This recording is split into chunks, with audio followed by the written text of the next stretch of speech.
Good evening. Welcome to Employment Law Today.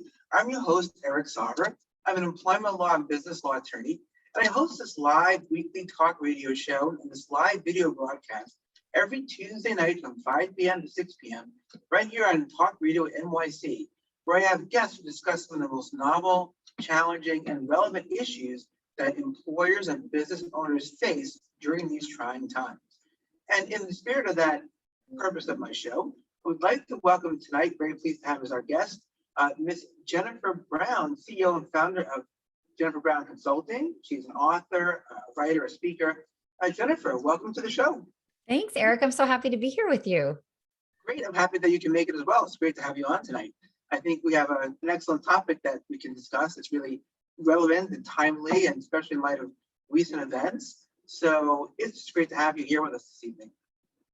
Thank you. I know, especially in light of recent events, we will unpack that together. Yes. And hopefully give some good advice for organizational leaders that might be listening to this, and leaders of all kinds, because we are all leaders at some level and in some context. I think that's right. I think we will. I think we'll give that same level of leadership and knowledge and insight to the audience, who consists of, as you mentioned, business leaders and also employers, employees, and everyone, as you pointed out, can be a leader, which we'll get into as well. So let me just tell our audience a little bit about you by reading your bio, telling everyone your bio, and let them know who we're speaking with this evening. My guest tonight, as I mentioned, is Jennifer Brown, identified as she, her. She is an award-winning entrepreneur, speaker, author, and diversity and inclusion expert who is deeply passionate about building more inclusive workplaces where more of us can feel welcomed, valued, respected, and heard. As the founder and CEO of Jennifer Brown Consulting, or JBC, a certified women and LGBT-owned firm, Jennifer and her team design and execute inclusion strategies that have been implemented by some of the biggest companies and nonprofits in the world. She is also the best-selling author of 2 books, Inclusion, Diversity, The New Workplace, and The Will to Change, and further authored the book, How to Be an Inclusive Leader, Your Role in Creating Cultures of Belonging Where Everyone Can Thrive. Jennifer is a shortlist winner of the OWL Award and winner of the 2019 Nautilus Book Awards Business and Leadership category. She also recently co-authored a groundbreaking book on diversity, equity, and inclusion in society with thought leader and fellow best-selling author, Rohit Bhargava. The book, Beyond Diversity, 12 Non-Obvious Ways to Build a More Inclusive World, is a 2022 Axiom Award Gold Medal winner in the Women BIPOC category, a Wall Street Journal bestseller, a 2022 Hermes Creative Awards Platinum winner, a 2022 Four Ward Indies Awards finalist in the multicultural category, and one of Inc. Magazine's 22 books to read or reread in 2022. The Jennifer's podcast, The Will to Change, is downloaded by nearly 15,000 listeners per month. Wow. And she is a sought-after keynote speaker and an expert for leading research institutions and business schools. She lives in New York City with her partner of over 20 years, Michelle. You can learn more at www.jenniferbrownspeaks.com. And with that backdrop, Jennifer, I think it's great to go into our topic this evening, and then I'll ask you a few questions for discussion. So our topic tonight, folks, is Pride all year round, embracing LGBTQ inclusion in the workplace. And June is Pride Month, and it's time of year where we recognize, embrace, and celebrate our gay, lesbian, bisexual, transgender, and queer fellow humans in all aspects of life. This is an endeavor that should go on every month. But for many LGBTQ people, inclusion in the workplace remains a challenge. And how do employers ditch the quote-unquote tolerance approach and move towards embracing and recognizing their LGBTQ employees? What are some ways in which you as employers and corporate leaders can eradicate implicit bias and reinforce an inclusive and affirming workplace, whether through the use of language, communication, and action steps? And lastly, what is the changing role and responsibility of an inclusive employer towards all of its workers, whether LGBTQ, persons of color, women, the disabled, other minority workers, when the courts and government fail to offer sufficient protections during these times of social upheaval? So I feel like this is a great topic for all that can relate tonight. I think our audience will learn a lot from our guest tonight. As I mentioned, Jennifer Brown, CEO, founder of Jennifer Brown Consulting. So with that, I want to get to our first question to you, Jennifer, if I may. Sure. All right, let's do it. Always love this part, the discussion, the back and forth, hoping to share people's insights. So the first question I have for you, Jennifer, is tell us a bit more about yourself. Mainly, how did your career first start out? And what prompted you to become an advocate for inclusion in the workplace and to found Jennifer Brown Consulting? Well, thanks for asking, Eric. Sure. The story makes the most sense in hindsight, as our stories often do. Yes. So I came to New York City in my 20s to be an opera singer. And I know a lot of people look at me when I walk on stage, I guess in the pre-pandemic days, and now more and more as I return to stages, people say, well, you don't look like an opera singer. And that's the first bias of many that we explore together, me and the audience. But I am a small, petite, white, blonde woman. And so I did study opera and diligently practiced. I got my master's in vocal performance. I had plans to be a career performer in opera and music theater. And unfortunately, I injured my voice and couldn't really sing long term. I knew that the fact that this had happened and kept happening, because I had several surgeries on my voice, meant that I would really need to find another career. And I took what I knew how to do, which was be on stage and be courageous and creative in those moments of improvisation, as well as just performing what I knew and what I had studied. And I transitioned into the world of training and development, actually. I didn't know that was a career, but I had some friends who'd parlayed their stage time and expertise into this new field. And I fell in love with the topic of leadership. It felt so relevant, so personal to me. I was fascinated by organizations and why they don't change, how hard they are to change, the role of leaders in that change. And I would subsequently get a second master's at Fordham University in organizational change and leadership, and go on to hold some HR roles, and then go out on my own and found Jennifer Brown Consulting. And over time, as I've been running my company now for almost 20 years, being, the DEI piece was always a piece of my life and my identity, because I'm a member of the LGBTQ plus community. But I had struggled with bringing my full self to my career, both, first as a singer and wondering if I should be out, and then as a corporate person, where a lot of people are still closeted. I mean, half of us are still closeted in the workplace, but that's a statistic from 2019. Wow. And then as an entrepreneur, I became woman-owned certified and LGBT-owned and certified, and very proudly kind of put that on my website and on my business cards. And it helped me really, I think, step into the light about all of who I am. And it helped that our firm is focused on DEI, diversity, equity, and inclusion. So I could sort of, bring all these pieces together, align them, and I think be the most effective teacher, facilitator, messenger for the work, because I'm able to be all of who I am now. But I definitely struggled throughout, as you heard in my story, with the voice, with the ability to tell the truth and be authentic. And that really hurt me, I think, in reaching my potential, until I kind of aligned it. And that's what's happening in workplaces, and has been happening in workplaces all over the world, is it's not a place of authenticity. It is not a place where all of us is welcomed, because it is it's so molded in an old way that I think has not been updated. And it's, slowly happening because of the pandemic, but I would like it to happen a lot faster.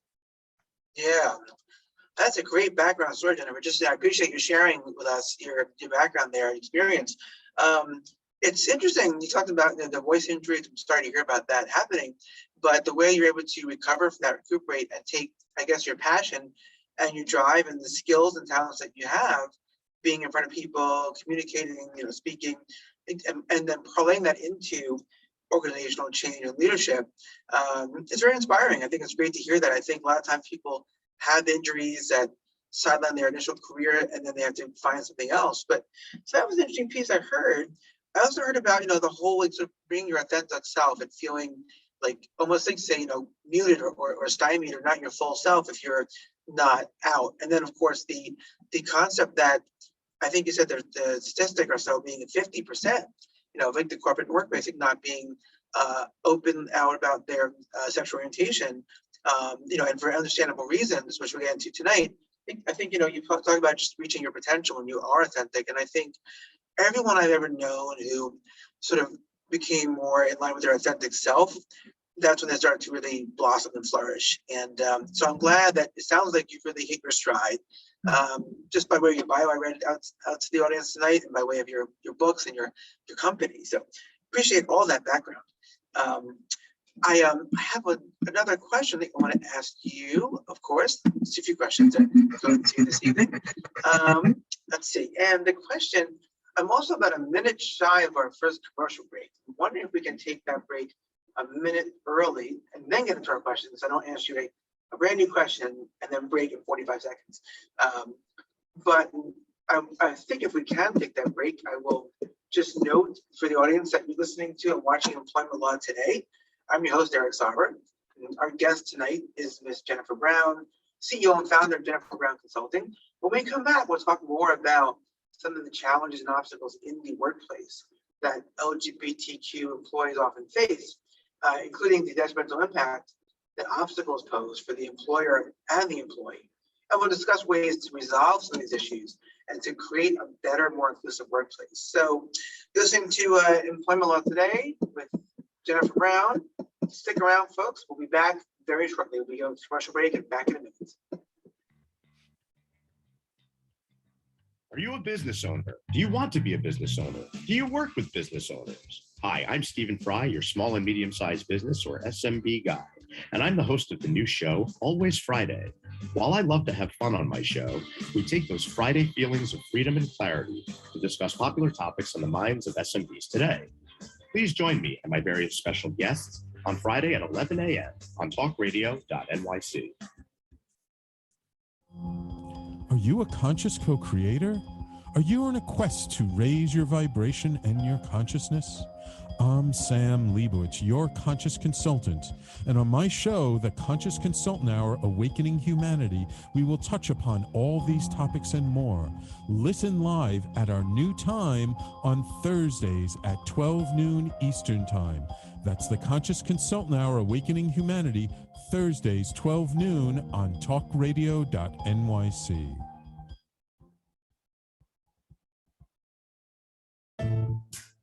Are you on edge? Hey, we live in challenging, edgy times, so let's lean in.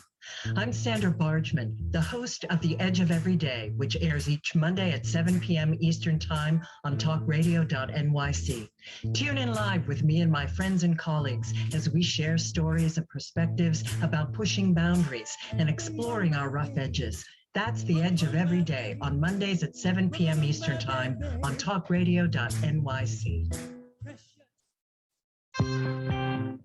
You're listening to Talk Radio NYC. Uplift, educate, empower.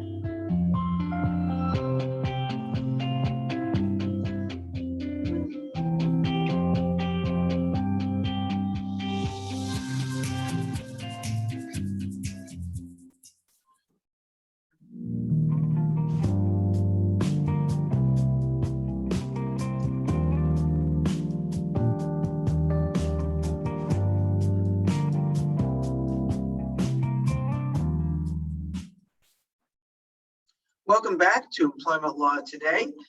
Once again, I'm your host, Eric Sauber, and my guest tonight is Ms. Jennifer Brown, CEO and founder of Jennifer Brown Consulting. She is an author, an activist, a DEI specialist, a leadership trainer, and just all around great guest to have this evening. And Jennifer, my next question to you goes to our topic tonight, the topic being about LGBTQ inclusion in the workplace. And so my question to you is, what are some challenges and obstacles that LGBTQ employees often face in the workplace, and what detrimental impact these obstacles present for both the employer and the employee? Yeah.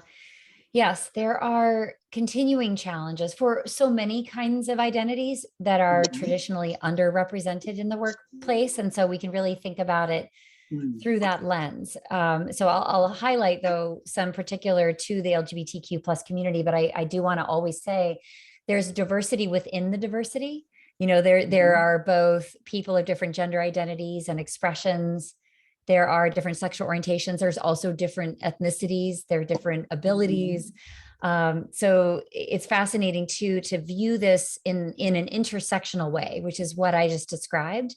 And it's really important to see it that way, because a group of people that might fit an acronym is a very diverse group of people, both in visible and invisible ways. So we always have to make space for that, and we need to account for it in our strategies.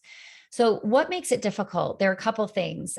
First of all, a lack of role models who are out and who are, you know, I'll say senior. So when I study the organization and I study how change happens and who leads it. And that is usually done, you know, change happens through partially someone stepping forward who has power and influence and visibility and platform and is very open about who they are and has the bravery to do that. And when they don't do that, it sends a message throughout organizations that leads to hiding and fear and suspicion that there will be penalties. You know, my manager won't get it, so I stay in the closet. Or I just conveniently don't speak about my partner. Maybe people know about me, but I don't highlight it. I don't confirm it. I don't elaborate on it. So some of this stuff can be really our subtle way of testing the waters. And I think our fear, which is baked into who so many of us are, is it's not going to go well. I'm not going to be accepted. I'm not going to be celebrated. And that fear, I think, holds us back too. And it's something we have to work on in ourselves. Because I do think sometimes more and more these days, as the world changes and people become more comfortable with all things LGBTQ, and it's in our media and it's all, you know, it's all around us, and there are more out executives. It is a safer time than it's ever been. But saying that, I have to also say that parts of the US, parts of the global economy and workplace are not safe. And in fact, they're dangerous to be who we are. So if you work for a multinational, you've got to know that you may have degrees of comfort and safety in being who you are that your colleagues around the world do not. And so I think being mindful of, you know, this hiding behavior, the safety that we need and that we're afraid we don't have, where we work in the world, and then our colleagues, just common biases, common unconscious bias, conscious biases. You know, when we say something around someone or, you know, who's in earshot of us, and it's a microaggression that we've never really been, you know, given feedback on, that can have a very chilling effect on someone's journey towards disclosing who they are. So really you know, how do you listen to organizations? So how do you pick up on what's missing? How do you provide that? How do you talk about what's not been talked about in the past? You know, all of these things are the ingredients that go into cultures of openness, you know, but I think those circumstances have to be around the individual so that they really feel encouraged and safe. And if they leap, the net will appear. Yeah.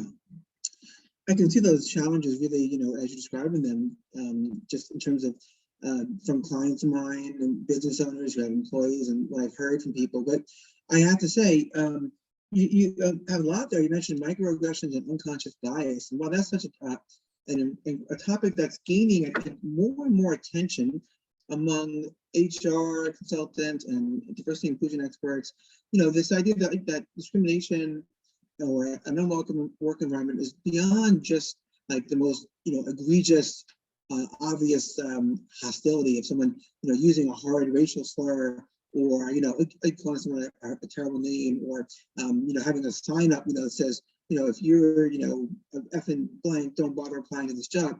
Those are usually rare smoking gun scenarios, and there are a lot more equally damaging microaggressions and, I think, implicit bias, you know, things that people say, repeating stereotypes or inappropriate jokes in the workplace, and right.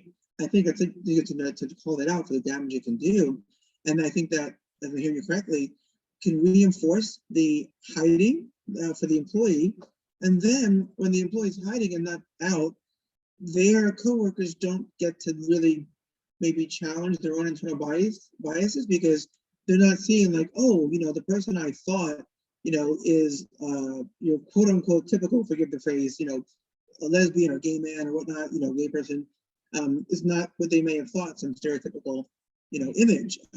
So I think, but you talked about having communication also and role models, and that's really key, I think, right? Having senior role models who are not afraid to come out themselves. That's like, how do we get them to feel safe enough to come out and do their own company? And where does that play into this, right? Like, you got to make sure the seniors are safe enough, and then they set the stage for the junior people to come out. So I think all interesting points that you raised, Yeah, I think the younger people are really leading the way. The younger generation and up and coming leaders or early in career talent is very comfortable talking about LGBTQ plus identities. And they're the generation that wants to be asked what their pronouns are and expects that we aren't going to not ask and that we're going to be comfortable. Like we're going to understand why it's important. And not just the young people who identify as with they them pronouns either. It's also all of the allies. And the other word for ally is accomplice, co-conspirators, all of the folks in the younger generation who believe in inclusion and may not per se be the affected community. They may not be the affected identity. And yet the way that they advocate for greater inclusion, because it is the way they've grown up in the world they've grown up in, I think they have stronger allyship muscles and aren't afraid to flex those on behalf of or in solidarity with their coworkers or a culture that doesn't talk about things. They know how to use their voice. And so there's a lot of pressure, Eric, happening on behalf of that younger generation, sort of pushing the workplace to truly walk the talk, not just say, hopefully, yes, to say the right things, because some companies aren't even doing that, but really to, walk that talk, to really, put their money where their mouth is, to really live it and breathe it every day versus doing it once a year at Pride or what we say is performatively, giving, donating to certain causes, but then when nobody's looking, donating to anti-LGBTQ people and causes and organizations. So the accountability is really changing, and there's no ability to hide the transparency now because of social media and because this generation is so used to wielding social media to make things visible. There really isn't, I tell leaders, we've got to look at this. You've got to assume that you are behind, that there is, bias everywhere in all of your organizational processes because they weren't built with bias with anti-bias in mind, if you will. So there's a lot of catch-up work that we've got to do in order to provide welcoming and psychologically safe workplaces for the incoming generation, to get them in and keep them, which is the idea, and also to get the workforce we already have, to keep that workforce and grow all of that wonderful talent. But if our culture is not sort of, retrofitted or adjusted or reinvented in some cases to, accommodate that, we're going to lose and continue to lose. By the way, we lost millions of women from the workforce a couple of years ago in the middle of the pandemic. And think about that, meant that the system failed and it was not prepared. And we rolled back the clock. So, and now the clock is being rolled back again this week. So employers have a lot of choices to make. I hope they make the right ones and they lean into all of this, because it's really going to make the difference between relevance going forward or irrelevance. Jennifer, I have a lot of faith and confidence and optimism in the younger generation as well, which I'm no longer a member. I can't call myself a younger person per se, maybe youngish, but not so much. Being squarely in Generation X, which is my generation, and seeing how, I guess Gen Z and younger millennials really having taken to social justice, as you mentioned, and causes of the social justice in the workplace as well. I agree. I think it's important to listen to them and to empower them and to follow their lead, so to speak. And I think too often, those in power tend to be an older generation, especially in corporate American companies. They've climbed the ladder, got to be senior SVP or director. And sometimes when they're threatened, they want to just disqualify and discredit the voice of the younger people, write it off as just, this so-called quote unquote woke, or snowflake generation. And in fact, I see a more resilient, strong, organized group, marching for their lives and just all kinds of great things that they're doing out there for the environment, for causes. So I hear you about harnessing their talents and harnessing their leadership in the workplace.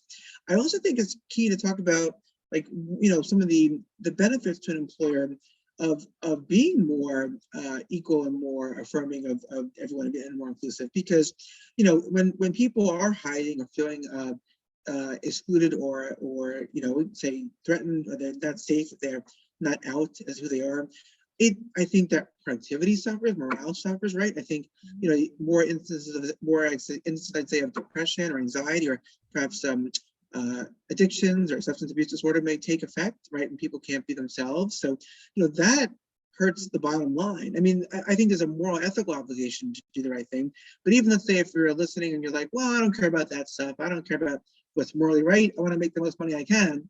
I would argue to that person, that business owner, that, okay, if you want to maximize your profits and keep, employee retention to a high, then make sure that you're not alienating a large portion of your transgender, bisexual, gay, lesbian workforce. And as you mentioned, people of color, it's a big umbrella. It's not just like LGBTQ right? You got women of color in that, disabled. Yeah. I mean, I would add, it's perfect. And I know we'll go on a break in a moment, but yes. What I tell employers is we've got to reflect the world that we do business in. And right now we don't. Our creative table, our product design, our marketing decisions don't reflect, especially as you move up and look at the top of organizations, perhaps like the top third, it doesn't look like the world. And those missed opportunities, the lack of understanding of lived experience, the representation of what people really want to see and how they want to be spoken to when they buy your product or engage with your organization. Those mismatches really, really drag on the bottom line. And that's another imperative for how and why we need a workforce that looks like that diversifying world. It's so critical. And again, relevance, right? We can't lose folks. We need them at the table, creating, generating ideas, checking our intuition about like how to represent certain communities' identity. And I think that's a really key business case. I think so too, Jennifer. Absolutely. Absolutely. We're at our next commercial break, but when we come back, folks, we'll have more of Jennifer Brown and more of the show. We're going to talk about how some companies recently have stepped up to provide inclusion and support for the LGBTQ and minority workers, and how some companies have dropped the ball. And we'll talk about what to do in those respects. So stay tuned. We've got a great show tonight, still going on Talk Radio NYC. I'm your host, Eric Sauber, and we will be right back. Howdy, I am Joseph Franklin McElroy, host of the new podcast, Gateway to the Smokies. It airs on talkradio.nyc every Tuesday night from 6 p.m. to 7. Every episode is dedicated to memorable experiences in the Great Smoky Mountains National Park and surrounding areas.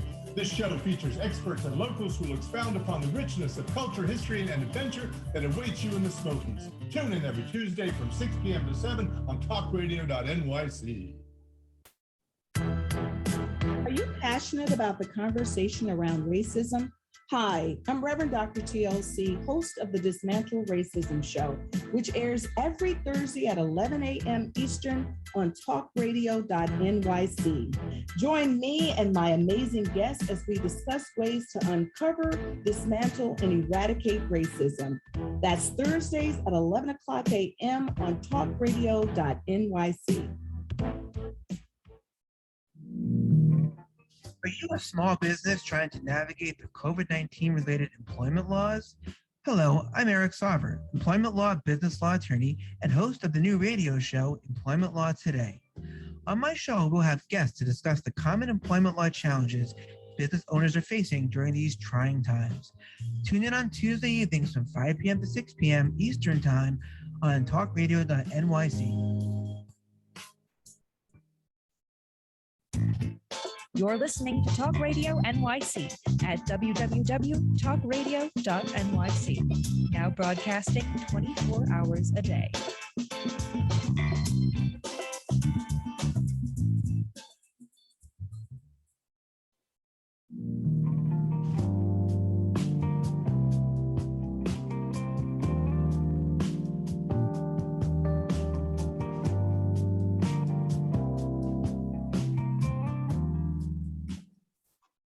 Folks, welcome back to Employment Law Today. I'm your host, Eric Sauber. I'm an employment law and business law attorney, so topics around employment and the workplace are very near and dear to my heart. And here with me tonight, and I can see it's near to her heart as well, is Miss Jennifer Brown. She identifies as she, her, and hers. I think Jennifer is the CEO and founder of Jennifer Brown Consulting. She is a diversity and inclusion, a DEI, that is, a consultant and someone who helps with leadership. And I'm really glad that she's joining us this evening. And the timing too, the last Tuesday of the month, the tail end of Pride Month, and after the big parade in the city this weekend. So it's good to have you on. And I think, as I mentioned in the topic, Pride should be every month, right? And that's the whole thing about, you mentioned earlier, this idea that the company has to do more than lip service. It can't just be, we're going to take our company logo and make it rainbow colored from June 1st to June 30th, right? And maybe we'll, put out a few nice words or tweets, and then we'll go back to, say, working with partners, other corporations who are not LGBTQ friendly, or ignoring, gender disparities in the workplace. So I just think it's really great that we're having this conversation, tonight on the show. No, me too. Thanks, Eric, for having me. Sure thing, Jennifer.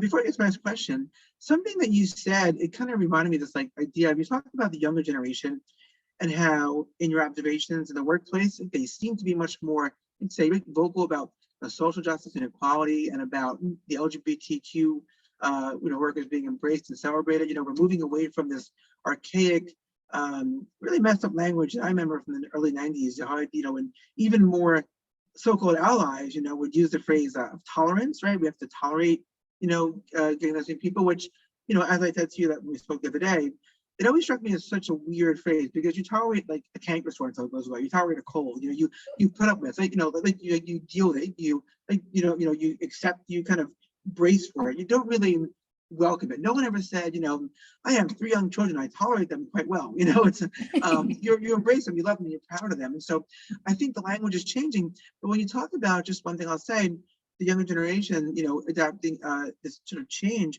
I've noticed that with the Great Resignation and work from home, it seems as if the world is changing, and companies, and this is for the audience tonight, listening to the audience, if you're a company, a business owner, an employer, and you're not changing with the times, it can be very dire. You have to really listen to and read the writing on the wall about changes in just social justice, in what your workers want, in the power dynamic between you. Because I've seen companies that, they're still insisting on a 5-day in-office work week, and they're losing good talent, because that was great for decades. And I can understand wanting a collaborative hybrid, maybe 2 or 3 days a week, 2.5, 3 days, whatever, because you want people to be somewhat together. But it's just one of those examples of how, unless you really have to be there, people are starting to say, I don't want to commute, 2.5, 3 hours round trip every day, 5 days of the week. I work mostly on a computer. So I just pointed out that, I think there's a lot of room to listen to voices like yours, and of young people and people who want to see change, Yeah, we really do need to be, I think, guided and steered at this point, because we don't know what we don't know. And I'm saying we, because I'm also Gen X, Eric. Oh, you are? I wasn't sure. Yeah. Okay. Yeah, thank you. It's very kind. But yes, we are the original disaffected generation.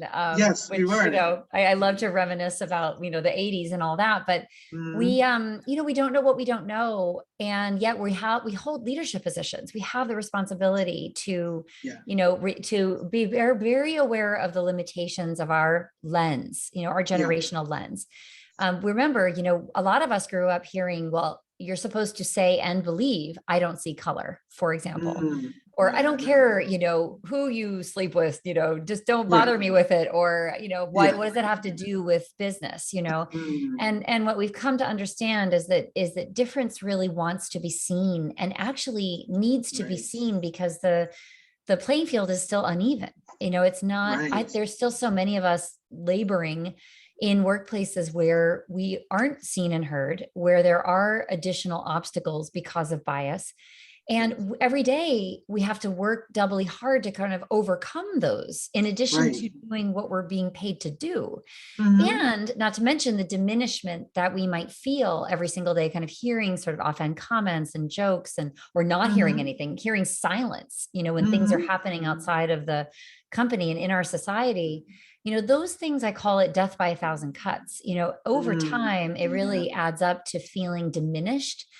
And when you don't feel anyone's advocating for you, you aren't sure if you have any allies. If you do, they're private. They don't follow up, they don't follow through. You don't feel like you're on the radar screen of anybody because you fall outside of maybe who is traditionally promoted and advanced, right? You fall outside of that in whatever way. So this is really, I think, breaks that relationship that we want so much to strengthen between employer and employee. And it's so avoidable, certainly, but companies have to kind of go on a journey and figure it out. And really we need to train managers on inclusive language, inclusive leadership, and hold people accountable from a performance perspective so that, Eric, so that you don't get some, the mess dumped in your lap that happens as a result of somebody just cluelessly operating in the way that they've always operated, but it's very tone deaf. And I, as an employment law attorney with the companies coming to the lawsuit, exactly, a demand letter, 100%. That's a really good point about, the whole flawed basis of maybe a well-intentioned, I don't see color, I don't care if you're black, white, brown, red, purple, all that stuff people say, or I don't care who you sleep with, that kind of thing. It's like, because you mentioned, people are different. I've heard people say, if you don't see color, then you don't see me, right? Because, like say I'm, a black woman or, black man, and like you don't often see also just even the way that a cultural difference might impact the way someone is, say, speaks, interacts, or is how you interpret what they're saying.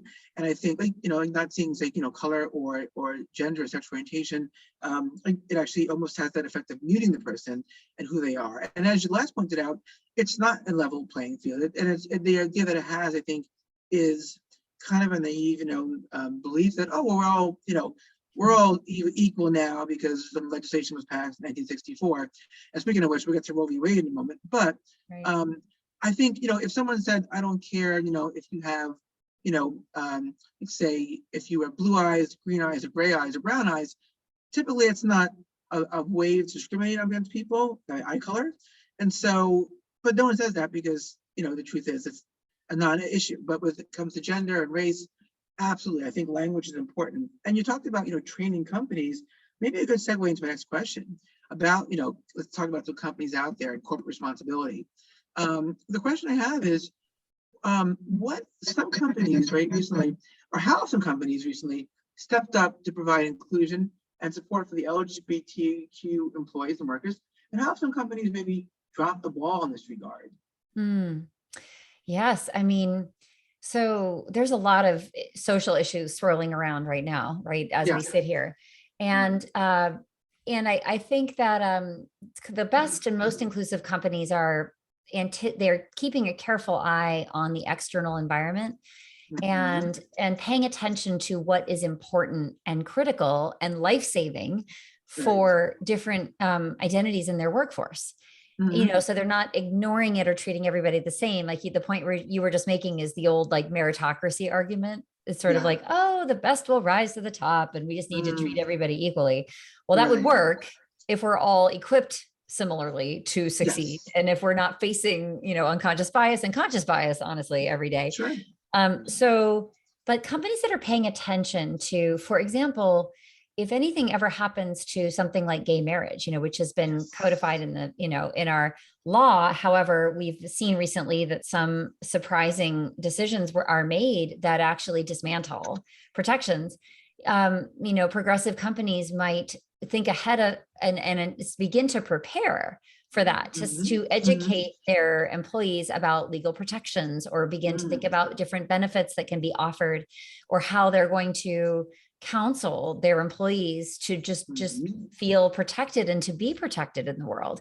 And I think it's an interesting moment because as perhaps political and legal protections fall away, what are employers going to take on and make sure that at least within their purview, they are stepping forward and providing monetary support. They're training leaders, and HR knows exactly how to, guide the company through this shifted landscape so that, folks feel feel that the company has their back. I think at the end of the day, that's the feeling that everybody wants to have. Like you know what's important to me. You're advocating and for me, and you're ensuring that I am have fair access to all of the benefits I need, and that this is not an afterthought. And that you'll stand by those things, and you'll be in the arena. I think employers have to really kind of dig deep and say, okay, so are we walking the talk? Where are we doing one thing and then doing another behind the scenes? Because that will eventually be exposed. Yes. What are our leaders doing individually on their own personal dime, which I think is an interesting and fraught. I've seen things come to light and leaders be removed. So anyway, there's great peril, I think, here on many levels. And the only answer is the right one, which is protect your employees. Think about what's going on in their life. Think about what they're afraid of, thinking about where they're exposed. And, I'm not just saying legally, but I'm also saying, look at your internal culture and say, what is the experience of belonging here? Like who feels they can thrive? It's an equitable system, that they are supported or not. And all you need to do is do an engagement survey and cut the data, usually by identity, and all that stuff will show up. And you might be shocked and say, wow, we have a lot of work to do, which is most of the time what happens. But please, gather information from your workforce around these things and be relentlessly investigating and then addressing as much as you possibly can, communicate about what you're doing, and really know that in doing this, you are literally updating your operating system in your company. I mean, you've got to do it. And most of us are really behind. Yeah, Jennifer, that's really, it's so true. I think, it kind of addresses the other question I have for you, which you addressed very eloquently, I think, just now. This idea, with the overturning of Roe v. Wade and all these potential rolling back, possibly of gay marriage. Listen to Clarence Thomas speak these days, horrible things that are happening. The question becomes, like, what role is the employer, the company, what kind of the social responsibility, what kind of, responsibility to their employees, if they want to keep people feeling included and welcomed and safe to come out and be themselves, their authentic selves, you can then be happy and productive, and they feel better and the company does better. It's a win-win. There are so many ways to do that. And like you said, it's not just about legal issues. Certainly legal employment law issues come up to the forefront. For example, let's say if you're a company that gave marriage benefit rights to, let's say, domestic partners, or let's say just to married folks, right? And then people cannot get married anymore, if God forbid that happens, I hope not, right? In a gay marriage, right? Then, do you provide same-sex union benefits that you would to a married heterosexual couple of employees? Even if the law says you don't have to in certain states, how do you as a company rise above that? I'm reading about companies that are paying for their employees, to get travel and expenses to get an abortion in a safe state. And to me, that shows a signal to women that, hey, right, we respect you.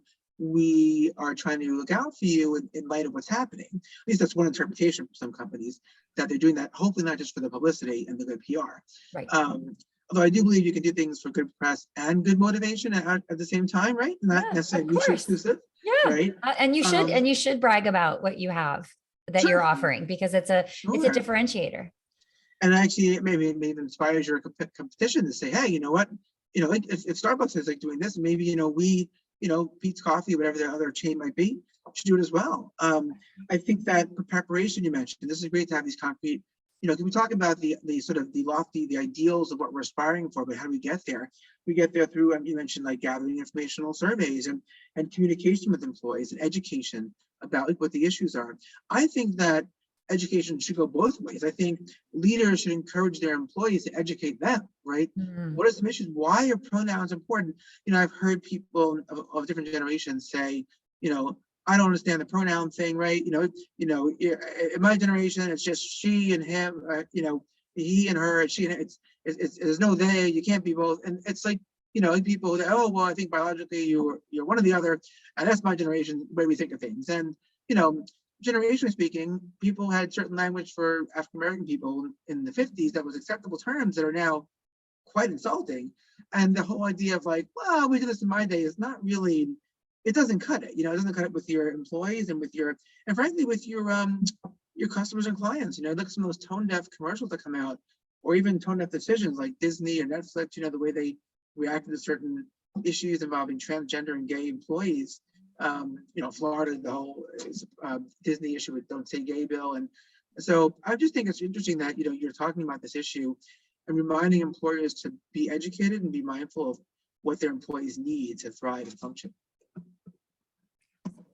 Absolutely. I 100% on everything you just said, and, get with the program and do a lot of listening and a lot of, let a community tell you what progressive policies look like what does enough look like? And I would say not just enough, but what beats the average, what beats the required, the compliance, right? That's a baseline. But I think differentiating yourself in the minds of talent, and you just brought up clients and customers, by the way, are also watching all of this. So great transparency means that everybody is looking to spend their dollar in a way that they're proud of, and that matters. And that's not going away. So that accountability is coming from all sides. And it's not about what we think is right in our generation, honestly, because we're going to miss a lot of things, and we're not going to have the lived experience of a lot of other communities. So the really important point of allyship is it's done in service of, but determined by others who you want to be in solidarity with. And that's why that listening piece and the consulting piece is so important, to say, what does equity in the workplace look like? Where are you not experiencing it? What is your daily experience here? What do you hear? What do you see? What do you not know, wish you saw and heard? Those sorts, that kind of data is gold in terms of pointing out the spots that you will not perceive are missing, because you just won't. Generationally, you won't. Identity-wise, you won't, unless you're just a very, very practiced ally. And unfortunately, a lot of us are still learning. So, absolutely, Jen. I think that was a really great point there, and great for people to sit with and process while we take our final commercial break. When we come back, I'll be talking with Jennifer about a couple of her different books and her initiatives, as well as her company. So stay tuned to Employment Law Today. I'm your host, Eric Sauver, employment law attorney, here with Jennifer Brown on Talk Radio NYC. We'll be right back. Hey everybody, it's Tommy D, the nonprofit sector connector, coming at you from my attic. Each week here on talkradio.nyc, I host a program, Philanthropy in Focus.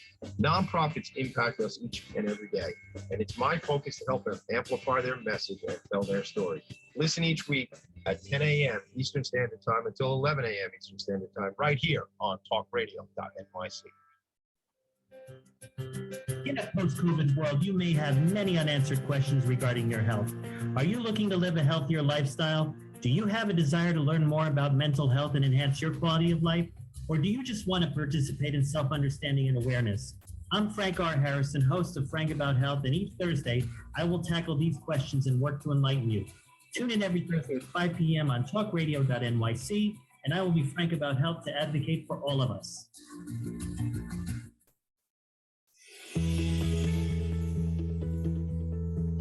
Calling all pet lovers. Pet Avengers, assemble! On the Professionals and Animal Lovers show, we believe the bond between animal lovers is incredibly strong. It mirrors that bond between pets and their owners. Through this program, we come together to learn, educate, and advocate. Join us live every Wednesday at 2 p.m. at talkradio.nyc.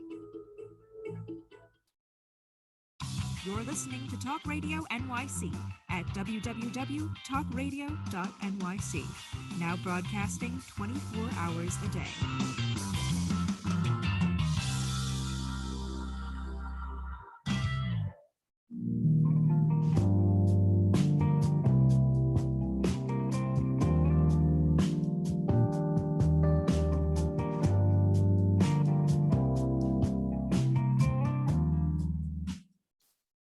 Welcome back to Employment Law Today. I'm your host, Eric Sauver, here tonight with our guest, Jennifer Brown of Jennifer Brown Consulting. And we're just having this really great conversation, I think, about LGBTQ protections in the workplace, about diversity and inclusion, and also a reminder that diversity is more than just based on one particular group versus another, that there are layers and subsets within each group that are people of color, of different religions, different nationalities and races. And so really great to have Jennifer on the show with us tonight. Jennifer, glad you could be here in this great conversation we're having. This has been great. Thanks for having me, Eric. Sure. I know we talked about corporate responsibility and about employers and leadership. What I'm wondering is if you can tell us about your new book. Like, how do you lay out a roadmap for more inclusive leadership and improve diversity in the workplace? And also, what are some key takeaways from your book that the audience can learn about? Yeah, thank you. I've kind of landed these days on thinking about our individual journey of learning about inclusive leadership. So we do a lot of organizational consulting, of course, to build strategies for companies and get a lot of people trained and educated. But at the end of the day, what we're really needing, I think, to get where we need to go is the individual commitment that we can make, especially those of us who've never really kind of clicked into what diversity means to us. Like, especially those of us who may walk around the world and not really be impacted by the color of our skin or the way that we express our gender and identify, or who we express affection to. There's an opportunity, I think, for some of us who've been sitting on the sidelines to really step in and begin to take the steps. And I wanted to write the books I write, and the model in How to Be an Inclusive Leader, which is the book that I think we want to highlight, is where am I in my journey? Am I in my unaware phase, which is phase one, which is, I don't know there's a problem. I don't think this has to do with me. Somebody else is going to figure it out. I'm not diverse, which is kind of never true if we define it as I define it, which is much more broadly. We want to come out of that unawareness into awareness, which is phase two. And this is the model in the book where it's, okay, now I know what I don't know. Now I know I need to learn. I need to get exposure. I need to surround myself with different information. I need to dive into, let's use LGBTQ experience, what is true about this community, and where do they experience biases and microaggressions, and where there are gaps in their economic outcomes. What's their buying power, which, by the way, as a community is like trillions of dollars. So it's a really important customer base, but that really struggles with basic safety, certainly around the world. So coming into awareness is key. But then the third phase of the model is active, which implies that I take that awareness and I take action. I start to use my voice. I start to broach topics. I begin to maybe share my pronouns, for example, as a signal that, hey, I'm somebody on my ally journey, for example. So, I'm a cisgender, Jennifer, I'm a cisgender woman. My pronouns are she, her, hers, which means that my sense of my gender matches the gender of the body I was born in. So that means I'm cisgender. And it comes with certain privileges, which is I can share my pronouns and there's no drama about it, because my pronouns communicate to people that I identify as female, and I happen to look female in the normative sense, right? And that's a whole other interview, but because that's a bias too. So, but for me to share my pronouns is an action I can take. It signals that I'm somebody who cares about this and that I'm doing my homework, and I'm not assuming that everybody around me identifies as cisgender like me. And that's why I'm offering my pronouns. So if we could do this, just one example of an action. And then if I'm really, really practiced, my model ends with the advocate phase, which is phase four, which is sort of that squeaky wheel, that super confident, very knowledgeable person who, is kind of constantly pushing against systems to change them, right? To make them more inclusive. And sometimes you'll meet someone who's just tireless, who's relentless, who's knows how to wield their knowledge. They're persuasive, they're storytellers, they hold each other accountable and hold themselves accountable. So I know some executives like this, and it's really powerful to witness somebody stepping up, and even when they don't share and carry a certain identity, they are in there swinging about unconscious bias, about the need for greater representation, about the need to respond to things that are going on. So, so there's some of us who are pretty advanced, but we're not always advanced about all things. I think we're all learning about certain identities, and we're all kind of beginners at the same time as we may have some more skill and muscle developed, about certain identities and not others. And that's okay. We're all on a journey. Yes, and Jennifer, I'm so sorry. We have about 1 minute and 20 seconds left. It's just a great show. I want to thank you for being here. I want to ask you, how do people get in touch with you? The floor is yours, a telephone or a website, and then I'll take us out. But Thank you. Thanks so much. Yeah. I know there's never enough time to talk about all these things, but I hope No, I've whet the audience's appetite to learn more. The books I've written are Inclusion, How to Be an Inclusive Leader, and Beyond Diversity. So you can look me up on Amazon on my author page, Jennifer Brown, and you'll see all these books. And my second edition of How to Be an Inclusive Leader is out in October. So please pre-order that. You'll see it up on Amazon. If you don't, it will be there soon. And then our websites are Jennifer Brown Consulting, which is the consulting work we do. And then Jennifer Brown Speaks, if you're interested in having me come in and speak, or more about the books, and the podcast, which is The Will to Change. Thank you for reminding me about that. Sure. And then in all the socials, I'm at Jennifer Brown on Twitter, at Jennifer Brown Speaks on Instagram, on LinkedIn, Facebook, wherever. So we're pretty ubiquitous. I would invite everyone to just join our community, get on our mailing list, attend our webinars. They're so informational. They're welcoming spaces. You can come as you are with or without the quote unquote right knowledge. And we will welcome you into the conversation always. So, please feel that you can reach out to us. I wish we had more time, but Jennifer, I think you covered it all perfectly. A great way to encapsulate the ending there. Thank you so much for joining us. Tune in for Employment Law Today, Tuesday nights at 5 p.m. on Talk Radio NYC. I'm your host, Eric Sauer. Jennifer Brown, a pleasure having you on the show. I wish you a wonderful night, a great week, and we'll be back next Tuesday. So everyone have a great week, and thank you once again.